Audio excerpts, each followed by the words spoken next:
Saudi अरब में एक भीषण बस हादसे में 42 भारतीय तीर्थ यात्रियों के मारे जाने की आशंका है।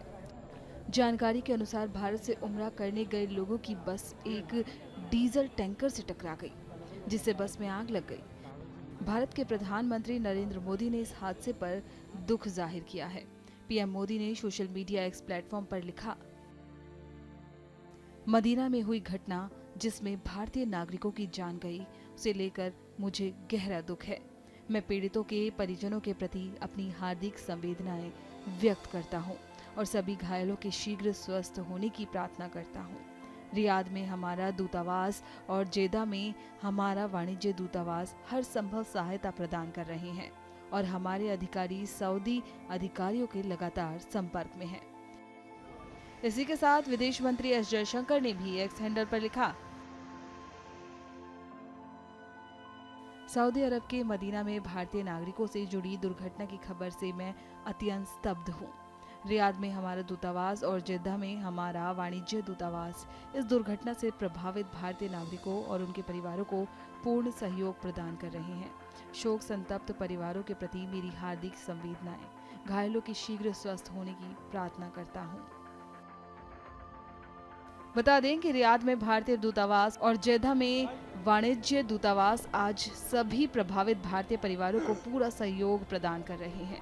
जेदा में 24/7 कंट्रोल रूम सक्रिय कर दिया गया है ताकि परिजनों को सहायता दी जा सके और आपातकालीन प्रतिक्रिया संचालन का समन्वय भी किया जा सके।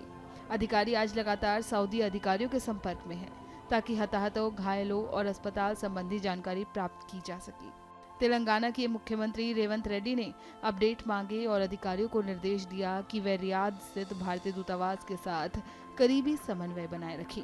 मुख्य सचिव शांति कुमारी ने अधिकारियों को निर्देश दिया कि वो तेलंगाना के यात्रियों का विवरण जुटाएं और उन्हें समय पर सहायता सुनिश्चित करें। असुद्दीन ओवैसी ने केंद्र सरकार से मृतकों के शवों को वापस लाने की अपील की और भारतीय अधिकारियों के साथ यात्रियों का विवरण साझा किया।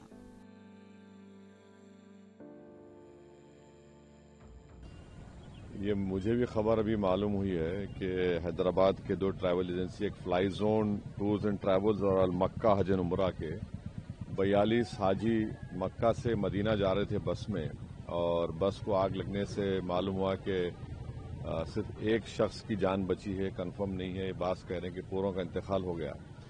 तो मैंने इंडियन एम्बेसी रियाद में जो डीसीएम है अबू मैथिन जॉर्ज साहब से मेरी बात हुई और उन्होंने मुझसे कहा कि कौंसल जनरल जिद्दा भी और वो खुद इस पर मालूमात हासिल कर रहे हैं और जो भी ज़रूरी कार्रवाई करना है वो करेंगे।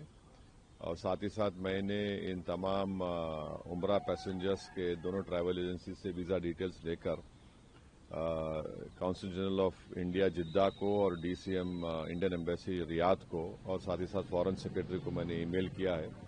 मेरी भारत सरकार से और ख़ास तौर से एक्सटर्नल अफेयर्स मिनिस्टर से जयशंकर साहब से ये रिक्वेस्ट है कि वो इमीडिएटली इस पर देखें और अगर जिन लोगों की डेथ हुई है उनके परिवार ये चाह रहा है कि उनकी डेड बॉडीज़ जल्द से जल्द इंडिया को लाई जाए और अगर कोई उसमें ज़ख्मी है तो उनको अच्छी से अच्छी वहाँ पर उनको इलाज हो सके।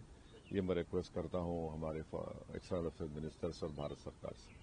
सर, दिल्ली में अभी हाल ही में जो ब्लास्ट हुआ है, मुफ्ती जी कह रही हैं कि भारत बता रहा है कि कश्मीर कितना सेफ है, लेकिन दिल्ली के में जो ब्लास्ट हुआ है, दिल्ली भी अब सेफ नहीं है। जो केंद्र की पॉलिसीज है वो पॉलिसीज ऐसे है कि कश्मीर नहीं, दिल्ली भी अब देखिए, वो मेरा मानना यह है कि जो टेररिस्ट एक्शन दिल्ली में हुआ, अब तो एनआईए ने कहा कि सुसाइड बॉम्बर था, हम उसका कंडेम करते हैं। टेररिज्म की कोई जगह नहीं है, इसका पूरी तरह से कंडेम करना है। और जिस तरीके से उन्होंने प्लानिंग की, कॉन्स्पिरेसी, गैलेज कॉन्स्पिरेसी की, ये सब बातें आ रही हैं, तो इसमें खुली साफ साफ तौर पर हम उसका कंडेम करते हैं। सर, इसी पे कश्मीरी मैन को भी अरेस्ट किया गया है एनआईए के थ्रू, जिसने बॉम्ब को वहाँ प्रिपेयर करवाया था। जो भी है, अब तो इन्वेस्टिगेशन चल रहा है, तो आप और हम कोई कंक्लूजन पर नहीं आ सकते। मगर ये जो इंसिडेंट हुआ दिल्ली में जिसमें 10 लोगों की मौत हुई, फिर अनफॉर्चुनेटली नौगाम में भी वो जो एक्सप्लोजिव रखे थे वहां पर भी पुलिस स्टेशन में ब्लास्ट हुआ, उसमें भी लोगों की मौत हुई, वो भी हमारे लिए तकलीफ दे बात।